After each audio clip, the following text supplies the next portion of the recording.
জামাইয়ের জন্য মাঝে মাঝে স্পেশালি তার পছন্দের কিছু বানানোর চেষ্টা করি। সেম আজকেরাও তার পছন্দের কোরিয়ান রেসিপিটা বানিয়েছি। বলতে পারো তাকে একটুখানি খুশি করার ছোট্ট চেষ্টা আমার। আর যদিও আমি তাকে প্রায়ই তার পছন্দের খাবার বানিয়ে খাওয়াই। এনিওয়ে চলো আজকের এই রেসিপিটা তোমাদের সাথে শেয়ার করি, স্পেশালি ফর স্পাইসি লাভার, যারা একদম ঝাল ঝাল পছন্দ করো। আর এই সেম রেসিপিটা আমি আগেও একবার আপলোড করেছিলাম, তখন মাশরুম শেপে। বাট দুইটা রেসিপি অনেকটাই সেম, শুধুমাত্র এইটা গোল। 5-6টা আলু কেটে ভালো করে সিদ্ধ করে নিয়েছি। তারপর এর ভেতরে কর্নফ্লাওয়ার, সামান্য লবণ আর ময়দা দিয়ে একটা সফট ডো বানিয়ে নেব। যে কয়টা আলু নেবা তার থেকে একটু কম ময়দা নিতে হবে। আর হ্যাঁ, ময়দা অ্যাড করার পার্টটা ভুলবশত ভিডিওতে নিতে ভুলে গেছিলাম। তারপর ছোট ছোট বল শেপে করে গরম পানিতে সিদ্ধ করতে দিয়ে দেব।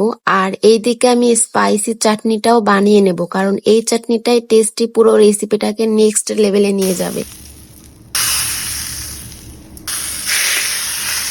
যেহেতু এটা স্পাইসি হবে, সো ঝালটা একটু বেশি রাখছি। এর জন্য আমি অনেকগুলো কাঁচামরিচ কুচি করে নিয়েছি, সাথে দিয়েছি চিলি ফ্লেক্স, সামান্য গুঁড়া মরিচ, টমেটো সস, একটু লবণ, রসুন কুচি, চিনি, লেবু আর সয়া সস। সবগুলো ইনগ্রেডিয়েন্টস একসাথে মিশিয়ে নিয়ে এর ভেতর গরম তেল ঢেলে ভালো করে মিক্স করে নিলেই মাই স্পাইসি চাটনি রেডি। এইদিকে বলগুলাও অলরেডি সিদ্ধ হয়ে গেছে, আর বলগুলো দেখতে লাগতেছে একদম রসগোল্লার মতন। বাই দা ওয়ে, যখন দেখবা বলগুলো উপরে ফ্লট করছে তখনই তুলে ফেলবা। মোটামুটি 8 থেকে 10 মিনিট হলে পারফেক্টলি ডান।